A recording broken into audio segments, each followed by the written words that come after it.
पृथ्वी का भार संभालने की पौराणिक और धार्मिक मान्यताएं विभिन्न धर्मों और संस्कृतियों में महत्वपूर्ण स्थान रखती है, विशेषकर हिंदू धर्म में, क्योंकि अनेक देवता और अवतार पृथ्वी का भार संभालने के लिए उत्तरदायी माने जाते हैं। इस वीडियो में हम पृथ्वी का भार संभालने वाले प्रमुख देवताओं के बारे में जानेंगे। हिंदू मान्यताओं के अनुसार जब धरती पर असुरों या दुष्ट शक्तियों का प्रभाव बढ़ता है तो यह संतुलन बिगड़ जाता है और पृथ्वी पर भार बढ़ने लगता है।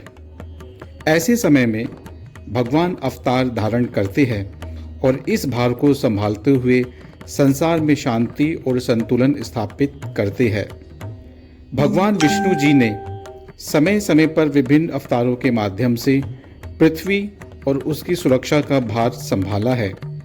विष्णु पुराण और भागवत पुराण में वर्णित एक प्रमुख कथा के अनुसार जब पृथ्वी असुर हिरण्याक्ष द्वारा पाताल लोक में धकेल दी गई थी, तब भगवान विष्णु ने 12 अवतार धारण किया और पृथ्वी को पुनः जल से बाहर निकालकर उसे सुरक्षित स्थान पर स्थापित किया।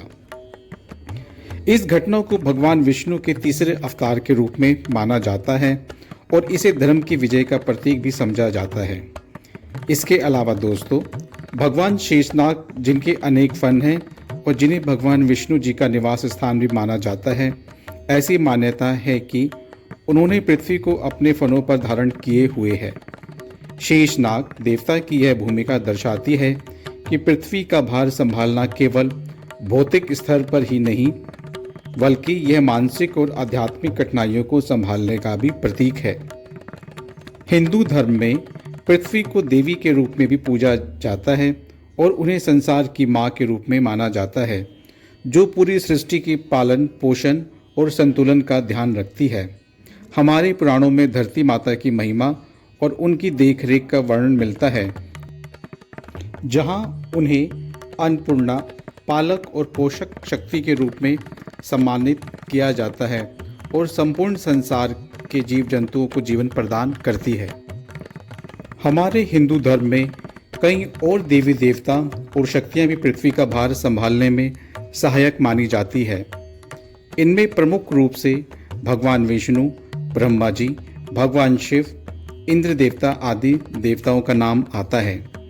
ब्रह्मा जी जो सृष्टि के रचयिता माने जाते हैं और उसका पालन करते हैं, वहीं भगवान शिव जो विनाश और पुनर्निर्माण के देवता माने जाते हैं। इंद्र देवता जो देवताओं के राजा माने जाते हैं, वह वर्षा और जल के माध्यम से पृथ्वी को संतुलित और जीवनदायिनी बनाए रखते हैं। देवशयनी एकादशी के दिन जब भगवान विष्णु 4 महीने के लिए क्षीर सागर में योग निद्रा में विश्राम करते हैं, तो उस समय धरती का भार बाकी देवी देवता मिलकर उठाते हैं। ऐसे में कोई भी शुभ एवं मांगलिक कार्य वर्जित होते हैं। इस दौरान पूजा पाठ और दान का महत्व बढ़ जाता है। पौराणिक मान्यताओं के अनुसार एक बार जब भगवान विष्णु से माता लक्ष्मी जी ने आदरपूर्वक पूछा कि हे भगवान, आप दिन रात जागते हैं और केवल एक बार सोते हैं, तो कई लाखों करोड़ों सालों के लिए विश्राम करते हो और उस समय समस्त चराचर का नाश भी कर डालते हो। इसीलिए प्रभु, आप नियम से विश्राम किया कीजिए और ऐसा करने से मुझे भी कुछ समय आराम करने को मिल जाएगा।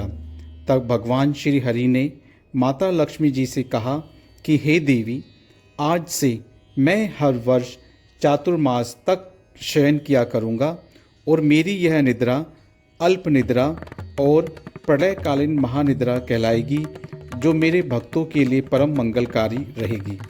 इस वक्त जो भी भक्त मेरी सेवा करेंगे, मैं उनके घर तुम्हारे साथ निवास करूंगा। इस दौरान भगवान विष्णु पाताल लोक में निवास करते हैं। उस वक्त देवशयनी एकादशी से 4 दिन बाद गुरु पूर्णिमा आती है। तब तक गुरु देवता इस धरती का भार संभालते हैं। गुरु पूर्णिमा के अगले दिन से जब सावन लग जाते हैं, तो 1 महीने के लिए भगवान शिव इस सृष्टि के संचालन की जिम्मेदारी उठाते हैं। इस अवधि में भगवान शिव, माता पार्वती भगवान गणेश और कार्तिकेय विशेष रूप से सक्रिय रहते हैं और सभी प्रकार की नकारात्मक शक्तियों से सृष्टि की रक्षा करते हैं। सावन के बाद जब 19 दिनों का भाद्रपद लगता है तब श्री कृष्ण भगवान धरती का भार संभालते हैं। भाद्रपद के बाद जब गणेश चतुर्थी आती है तो 10 दिनों के लिए भगवान गणेश जी इस धरती का भार संभालते हैं। गणेश चतुर्थी के बाद जब पितृपक्ष लगता है तो हमारे पितृ देवता 16 दिनों तक के लिए धरती का भार संभालते हैं। पितृपक्ष के अगले दिन जब नवरात्रि आरंभ होते हैं तो 10 दिनों के लिए दुर्गा माता धरती का भार संभालती है। इसके बाद दिवाली तक माता लक्ष्मी जी धरती का भार संभालती है। दिवाली के आखिरी दिन कुबेर देवता भी 10 दिनों के लिए धरती का भार संभालते हैं और फिर देव उठनी एकादशी आ जाती है। देव उठनी एकादशी के दिन भगवान विष्णु निद्रा से जाग जाते हैं और वापस पृथ्वी का भार संभाल लेते हैं। उनके जागने के बाद ही सभी तरह के शुभ और मांगलिक कार्य फिर से शुरू हो जाते हैं।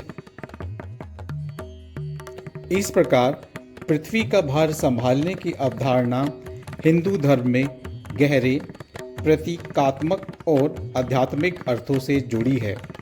भगवान विष्णु का 12वां अवतार शेषनाग का फनों पर पृथ्वी को धारण करना और धरती माता की पूजा हमें यह सिखाते हैं कि संसार में संतुलन और शांति बनाए रखना कितना महत्वपूर्ण है।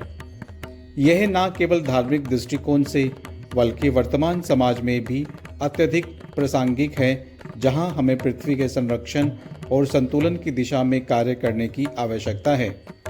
इन मान्यताओं से हमें यह प्रेरणा मिलती है कि चाहे संसार में कितनी भी कठिनाइयाँ क्यों न हो, कोई न कोई दिव्य शक्ति उन कठिनाइयों का समाधान करेगी और धरती को संतुलन में रखेगी।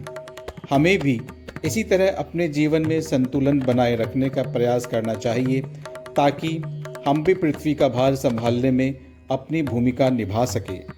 दोस्तों, यदि आपको यह जानकारी पसंद आई तो कृपया हमारे चैनल को बेझिझक सब्सक्राइब करें और इस वीडियो को लाइक करें, शेयर करें और नीचे सब्सक्राइब बटन पर क्लिक करें। आप सभी का बहुत बहुत धन्यवाद।